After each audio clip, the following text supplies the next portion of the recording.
Thanks to our Patreon members for helping to make this episode possible, and we're now available on all the major podcasting platforms. You can find more information at the links below.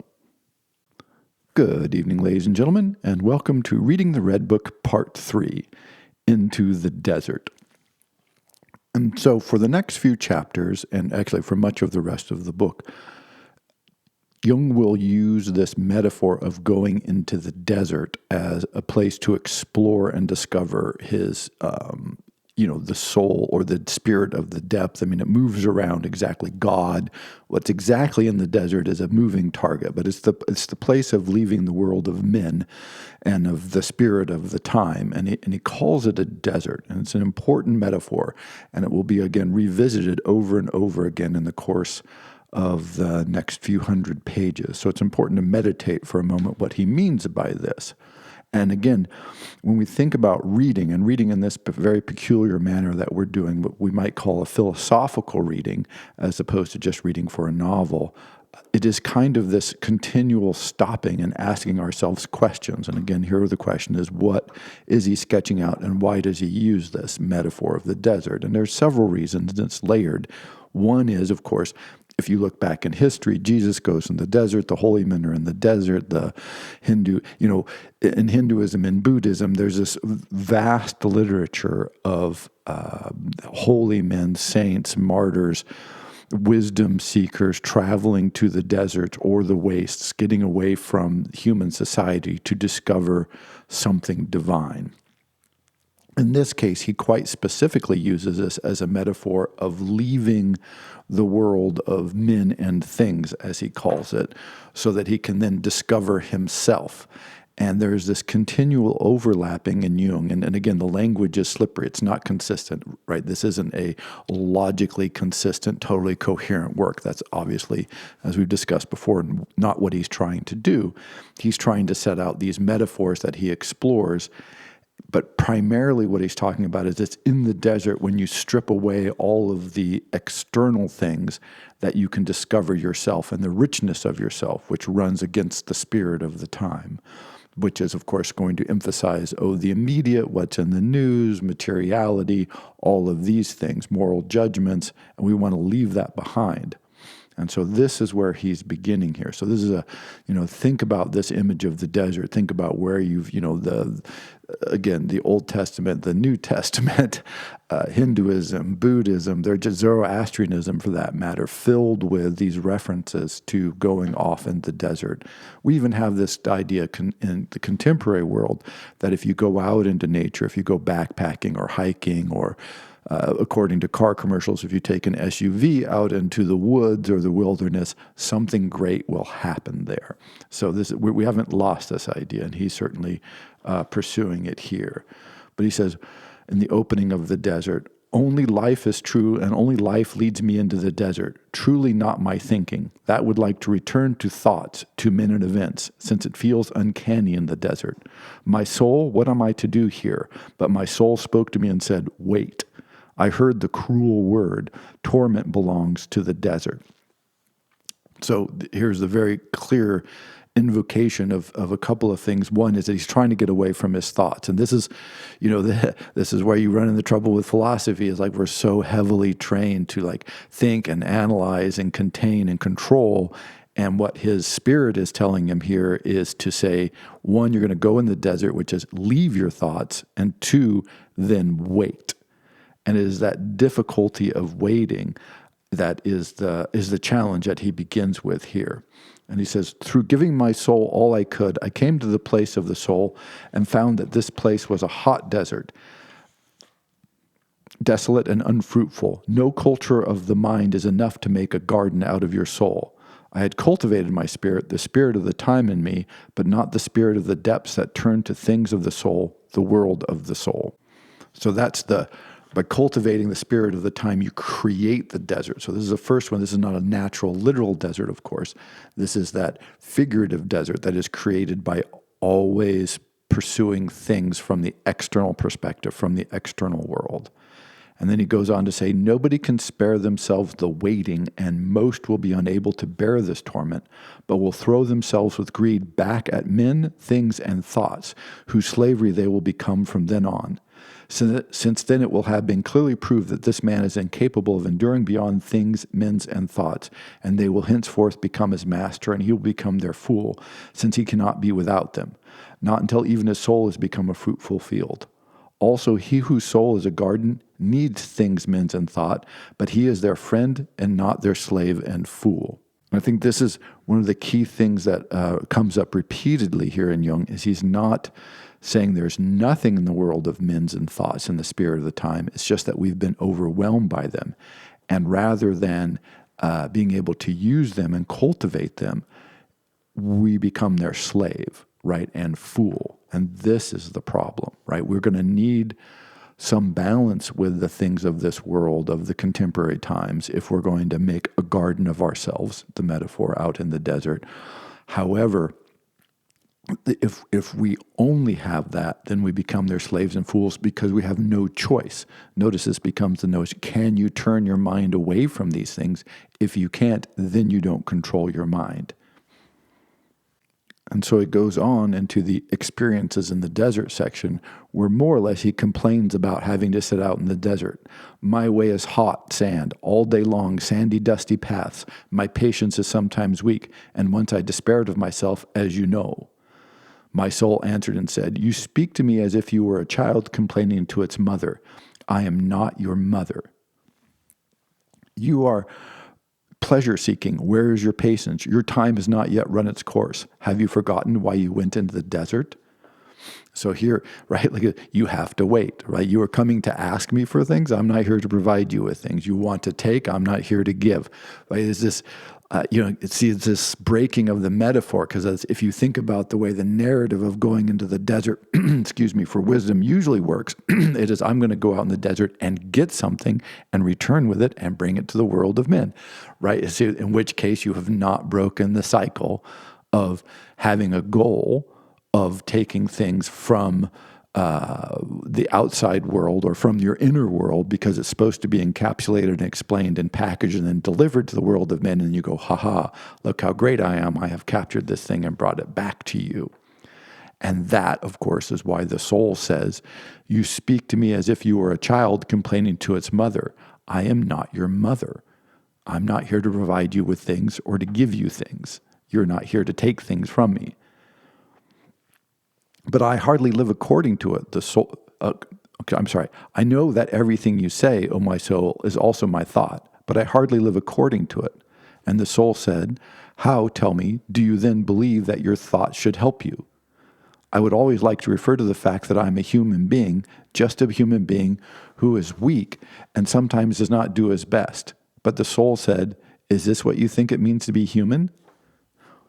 This is a great, right? So what you're saying is like, I'm weak. I don't always do my best. I'm just a human being. And the soul's like, well, that's a pretty contemptible view that you have of yourself, because of course he's speaking to himself. And he's realizing I just keep making these infinite number of excuses for myself. We tie ourselves up with intentions, not mindful of the fact that intentions is the limitation, yes, the exclusion of life. We believe that we can illuminate the darkness with intention and in that way aim past the light. How can we presume to want to know in advance from where the light will come to us?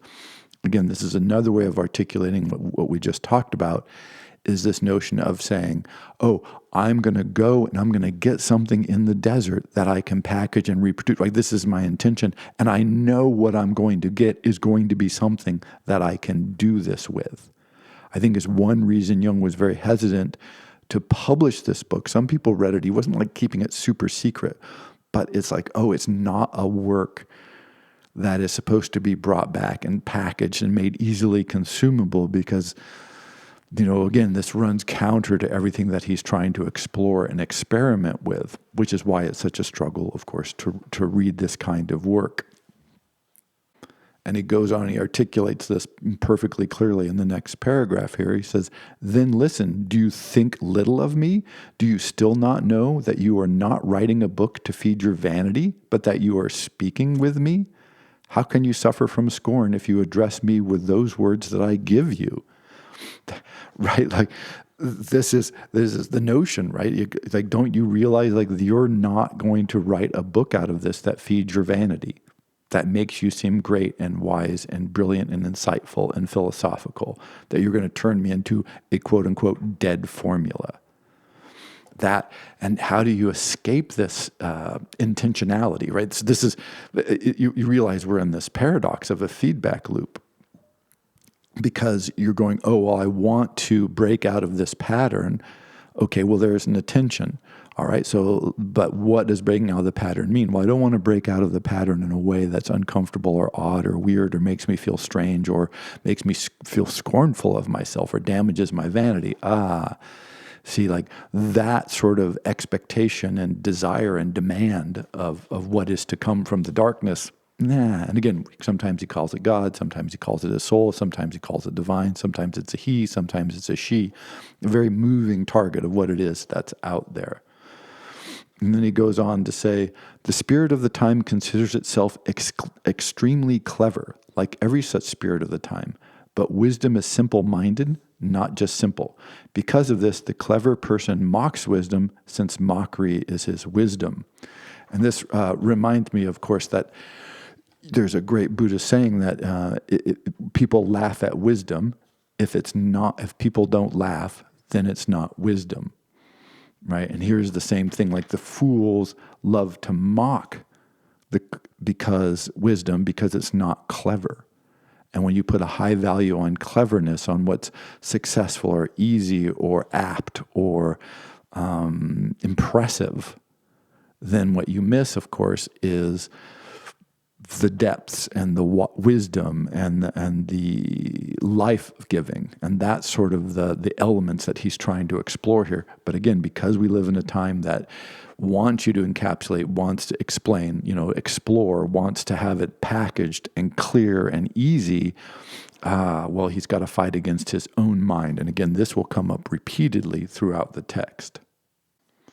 And he goes on to say, attain simple-mindedness. The mockery falls on the mocker, and in the desert where no one hears and answers, he suffocates from his own scorn.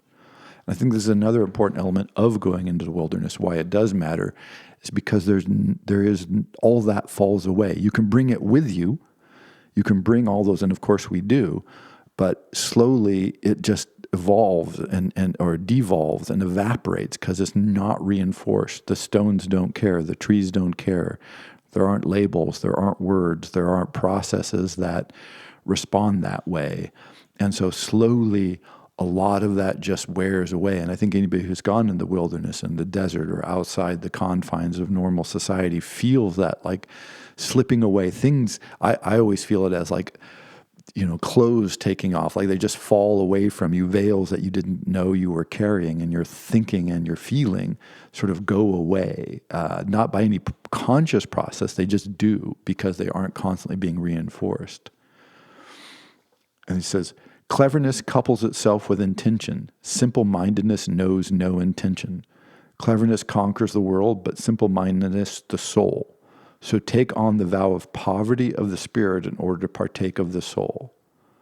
Against this scorn of my cleverness rose up. Many will laugh at my foolishness, but no one will laugh more than I laughed at myself. So I overcame scorn, but when I had overcome it, I was near to my soul. She could speak to me, and I was soon to see the desert becoming green. So, overcoming scorn and mockery because no one could mock him more than he mocked himself. And that notion of course, inside, like, we're always our own worst critics. We're always filled with this because it's, how we're trained, what we're taught. And it's important to remember that Jung was raised in a very strict Calvinist family, religiously conservative, strict in the traditional Germanic sense. So old school, high church religion there. And so that inner shame, that inner guilt, that inner mockery that is trained into people in the Calvinist tradition, that powerful thing he's trying to overcome is really something indeed with him. I think in some ways much stronger than it is even for us today, although of course still plenty strong. And so now as his desert begins to bloom, right, because now as he's been able to overcome that, he says, all right, now I'm on to the next stage when I can be more freely partake in this because my scorn, my mockery, my cleverness, I've kind of got that a little bit under control. We'll see this as a continual recurrent theme there. And he wants to know, where is this going? Where does it go? Whither you fall, I want to fall with you, whoever you are. But he wants to know, where is he going? But of course, that's the question, right? You're not allowed, as we've already seen, this is the question you're not allowed to answer. And so we'll get, as happens throughout this, he's in the desert and now he goes into this cave and we get these visions. Now, what these visions mean is, you tell me, right? This is one of these things that's open to endless interpretation. But I think the most important part of it is he's having these very vivid visual experiences, waking dreams, however you want to think about it. And then he's trying to meditate and figure out what that means. And he goes into this cave. I crawl through a narrow crack in the rock and reach an inner cave whose bottom is covered with black water. But beyond this, I catch a glimpse of luminous red stone, which I must reach. I wade through the muddy water. The cave is full of the frightful noise of shrieking voices. I take the stone. It covers a dark opening in the rock. I hold the stone in my hand, peering around inquiringly. I do not want to listen to the voices. They keep me away, but I want to know. Here something wants to be uttered. I place my ear to the opening. I hear the flow of underground water. I see the bloody head of a man on the dark stream. Someone wounded, someone slain floats there. I take in this image for a long time, shuddering. I see a large scarab floating past on the dark stream. In the deepest reach of the stream shines a red sun, radiating through the dark water. There I see, and a terror seizes me, small serpents on the dark rock wall, striving toward the depths where the sun shines. 1,000 serpents crowd around, veiling the sun. Deep night falls. A red stream, blood, thick red blood, springs up, surging for a long time, then ebbing. I am seized by fear. What did I see? Okay. So, wow, powerful vision. I think it's important to realize that what follows is he is not doing dream interpretation. He is not trying to create a systematic response to this. As you should, by now, if you've been reading along, realize like that would be absolutely the wrong thing to do, as he recognizes. And so he doesn't ever really he doesn't spend a lot of time thinking about it. He just kind of gives it to you and then goes on with his emotional contemplations and what's happening. And he says, my spirit is a spirit of torment. It tears asunder my contemplation. It would dismantle everything and rip it apart. I am still the victim of my thinking. Right? What has to happen? How dark do these images have to be? How much blood has to flow before I can let go of my thinking? Right. My knowledge has 1,000 voices, an army roaring like lions, and the air trembles when they speak, and I am their defenseless sacrifice. Keep it far from me, science, that clever knower, that bad prison master who binds the soul and imprisons it in a lightless cell. But above all, protect me from the serpent of judgment. Oh, the serpent. So there it is, right? So he has this vision, and his first response is to say, I want to understand it. I want to encapsulate it. I want to capture it. But let's not do it. Let's avoid that. Save me from the serpent of judgment. Save me from the science of the clever knower. Right. And so so what we're exploring and reading along with here is a struggle, not an encapsulation, but a sort of a record of a struggle. And I think perhaps as I was pondering the sections, it's better maybe to think about this musically, right? The way you have emotional and sort of psychological responses to music, but it's not in the sense of you can think about them and reflect on them, but you don't encapsulate. It's not a rational thing. It's a musical thing. And then he goes on to say, When the desert begins to bloom, it brings forth strange plants. You will consider yourself mad, and in a certain sense, you will in fact be mad. Wow, there it is. And a doctor will consider you to be sick. What I say here can be seen as sickness, but no one can see it as sickness more than I do. So just as he was earlier saying no one mocks us more than we mock ourselves, here he's saying, look, a mental doctor would tell you you were sick, and I should know because I was that doctor. I am that doctor. I'm Jung, right? I was the head of a psychiatric hospital. I'm one of the foremost respected officials. So I know this, but that's what you have to overcome. But know that there is a divine madness, which is nothing other than the overpowering of the spirit of the time through the spirits of the depths. And this is, I think, this is what I mentioned in, I think, the first lecture, where he said philosophical history, there are many works, and I would almost say even a majority of works, and certainly of many major works like Plato and or Socrates, how you want to talk about, even Aristotle mentions this, Epicurus, the Stoics, they invoke, and that's just Greek tradition, much less, Buddhist traditions, Hindu traditions, which are much more specifically sort of divine in their origins, Taoism, that there is divine madness, that the gods, the powers, the spirits are not controlled and contained within the fabric of the human mind. And so sometimes madness is divine. And so you can't expect madness to not, or divinity to not come to you sometimes in this guise. And this is specifically invoked if you read, for instance, I'm trying to think, the Phaedrus, for instance, by Plato. This image is like, Eros. Eros is a god. Eros is also mad. It's partly madness, not just madness, but partly madness. And so that invocation to say, when we want to be rational, when we want to be only rational, when we want to be only reasonable, when we want to have everything packaged, then we are excluding, by definition, divine madness. And so this is, a big part of his struggle.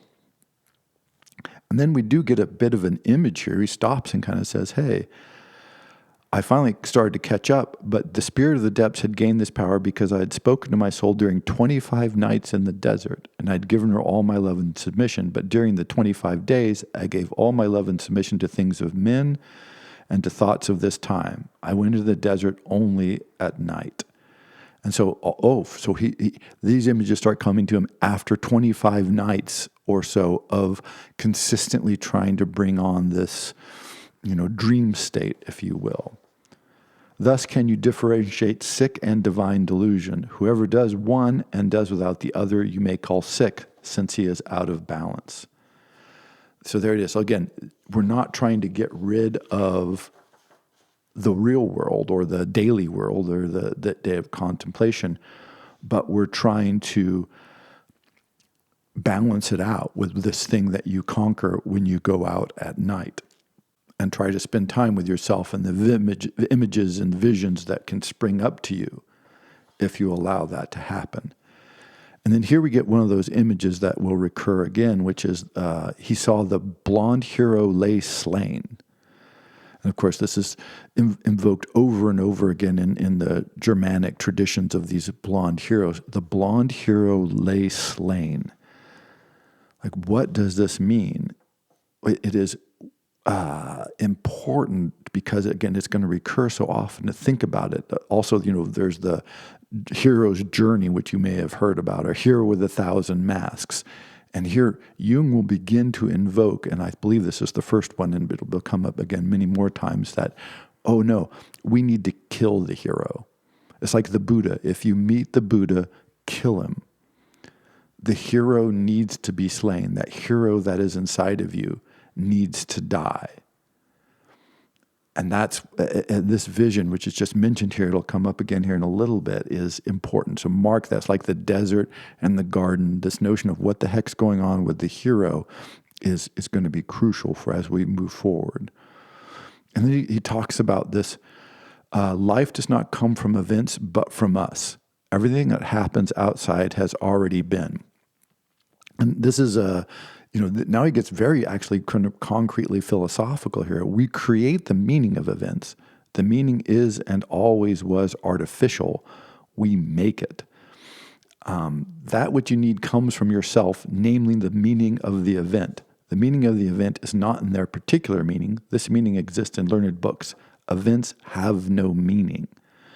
And this is a consistent question that is asked. It's like, where does the meaning of a word come from? Where does the meaning, are they entirely arbitrary? When something happens, how should we understand that something? And his argument here is that the events themselves do not have this. They do not own this. It is us who transfer onto events the meanings. And what happens when we're in the world of events and men and thoughts is that world tells us what events means. It's constantly giving us narrative. It doesn't say, oh, this happened. It says, this happened, and you should think about it this way, or feel about it this way, or understand it that way. It's always couched and framed. And for Jung here, Nietzsche raises a similar point. Many other Buddhism raises this is a consistent philosophical notion. It's like, no. You need to stop and say, what does it mean to me? And this makes you the arbiter of meaning and the creator of it. But we rarely do this. Of course, it's hard because it takes so much time and the world is big and complicated. But if you're only taking it from the outside in, then you never actually know what it means. You only know what you've been told it means. So that kind of notion is what's crucial. And then he switches back to this hero metaphor. Therefore, I take part in that murder. The sun of the depths also shines in me after the murder has been accomplished. The thousand serpents that want to devour the sun are also in me. I myself am a murderer and murdered, sacrificer and sacrificed. The upwelling blood streams out of me. So he's in a vision of himself that he's trying to kill himself, or at least kill part of himself. I am the sacrificer and the sacrifice, which is basically a line from the Bhagavad Gita, by the way. I mean, this is a very, very powerful theme that comes up in there. And he says, later on, then we go back to the hero, it says, they should sacrifice the hero in themselves, and because they do not know this, they kill their courageous brother. That we need to sacrifice that hero in ourselves, get rid of that hero that's in you, the judger, the one that tells you, as we'll see very soon. But he says we're not there yet, right? We fight and kill each other because we don't know that we should be killing this negative part of ourselves. And skipping forward and sticking with this theme of the hero, because it comes up again several times. And he ends the section with this, which is, the heroic in you is the fact that you are ruled by the thought that this or that is good, that this or that performance is indispensable, this or that cause is objectionable, this or that goal must be attained in headlong striving work, this or that pleasure should be ruthlessly repressed at all cost. Consequently, you sin against incapacity, but incapacity exists. No one should deny it, find fault with it, or shout it down. So there it is, right? What is the hero that you need to kill, as he outlines quite clearly, is your thoughts that this or that is good. This is that serpent of judgment, right? Oh, I need to kill that. Get rid of that.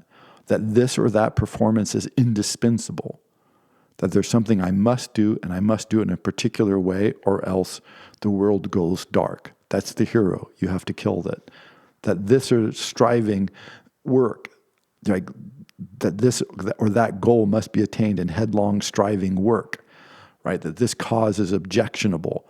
Like this is bad, this is good, that's objectionable, this is awful. This must be attained. I'm going to attain it through striving and work. This or that pleasure must be ruthlessly repressed, right? I can't feel that way. I can't enjoy that. I can't take pleasure in that. That's no good. Consequently, you sin basically incapacity. You sin against yourself. And so this is not the only way he invokes the hero, by the way. This is one thing, all these images slide around. But if you just select out, like I go out into the desert, I wait a long time, that is highly unpleasant. I see these images, And one of the images I get is this body floating in this cave in a river of blood that's been murdered. And I realize that part of the meaning of that is that the hero has been killed. I am the one who killed the hero. I am the hero that's been killed. I am both. What is the nature of the hero that has been killed? Or that it needs to be killed, or that he should kill, it's this desire to break the world into this is good, that is bad. Again, the serpent of judgment, that this or that performance is indispensable. This cause is objectionable, that I have to strive to achieve these goals, that these pleasures should be repressed. That's the hero that needs to die in that cave. That's the part of me I need to kill, and I need to be the one that is killed. And so it's this very rich, complex, and subtle attempt to rescue himself from this endless series of narratives and value judgments that we find in the world of men, in the world of thoughts, in the world of cleverness. And that we need to get through mockery. We need to sit with ourselves. We need to remake the world in our own thoughts and our own capacities if we're going to do that. But it's, again, tricky and dangerous and filled with all these traps and that he makes. The snakes are there, the poison is there. Sometimes the snakes are bad. Sometimes the snakes are good. Everything is shifting around. It's not a settled, one-to-one correlation between these metaphors. It's not an allegory by any stretch of the imagination. And so when we think about recur, isn't this amazing? Personally, I just find this amazing, right? This call to experience and think about and reflect on these images and try to fight with ourselves and question ourselves and go into ourselves and look for meaning and value and truth there rather than in the outside world, rather than in the things of men and thoughts and our training. But when you reflect on this, and when I read this, I stop and reflect, which is, of course, the goal here, is not that there's an answer or a particular narrative. I mean, obviously, I just skipped through 3/4 of the work. You could take all that out and read in different 3/4. This is one of the powers of sort of reading in this different way, as you're selecting for and trying to search for meaning that you construct basically on your own, because these texts are so rich. That you're both able and more or less necessary to do that. But when you think about how much our processes of thinking at a very deep level have been trained into us, and how those processes themselves shape and limit our perspective and experience of the world, this is what Jung here is trying to fight his way through. And wow, difficult, challenging, but also quite rich when someone with his talents and with his flair for visions is able to produce this kind of work, which again is why I think it's interesting and enlightening to read through it.